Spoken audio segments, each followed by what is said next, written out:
Guys, drive time with Steven.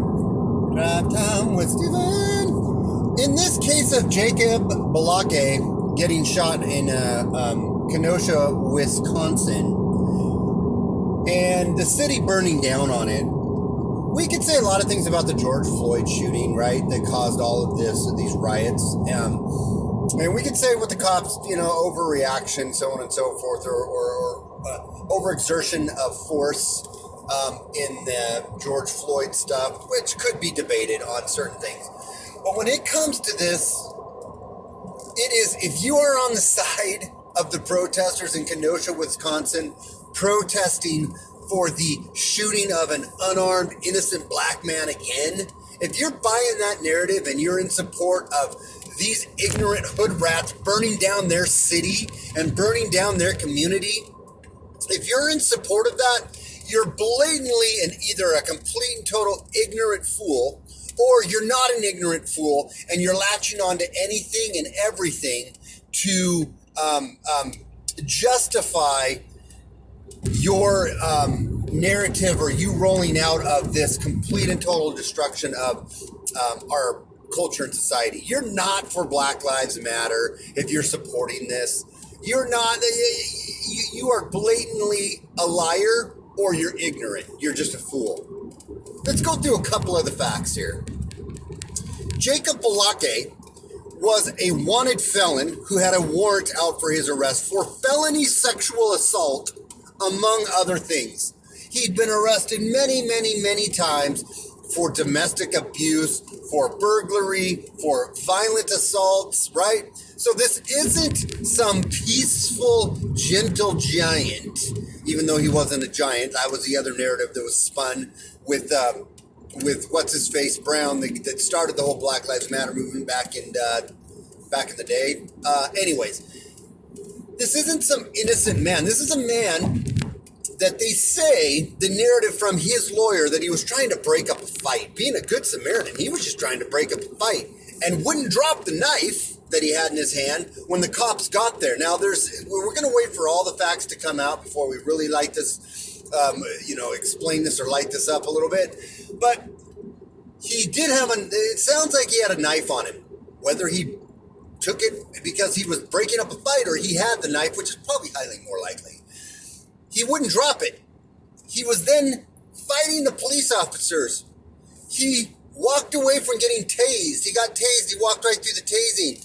He had officers pointing their guns, telling him to get on the ground, and he was flat out ignoring their commands. He goes back to his vehicle, opens the door, and reaches in. Now, what do you think he's opening the door and reaching in for?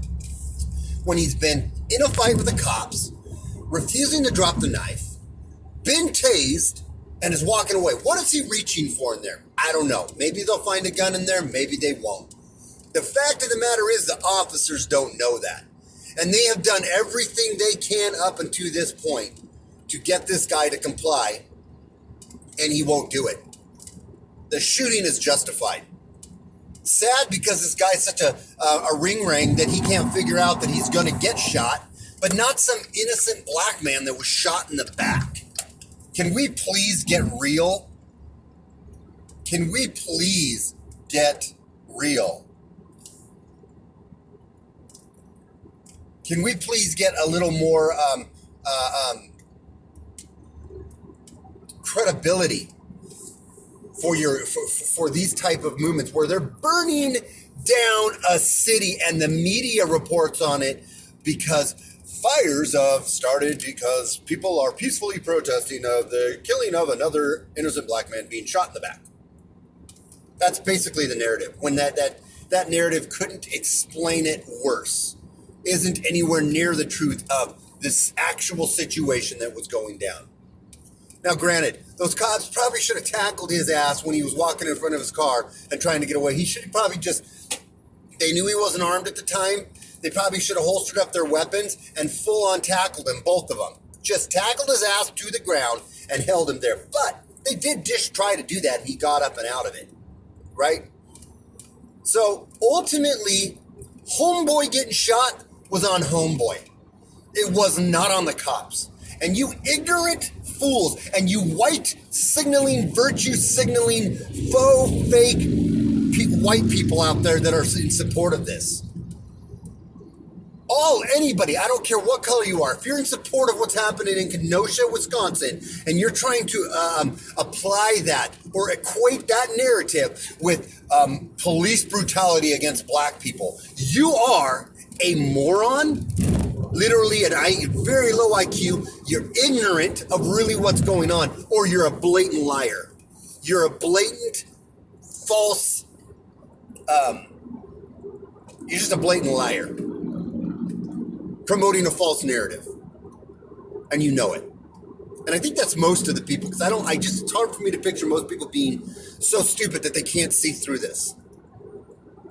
But those, to me, are your only real options.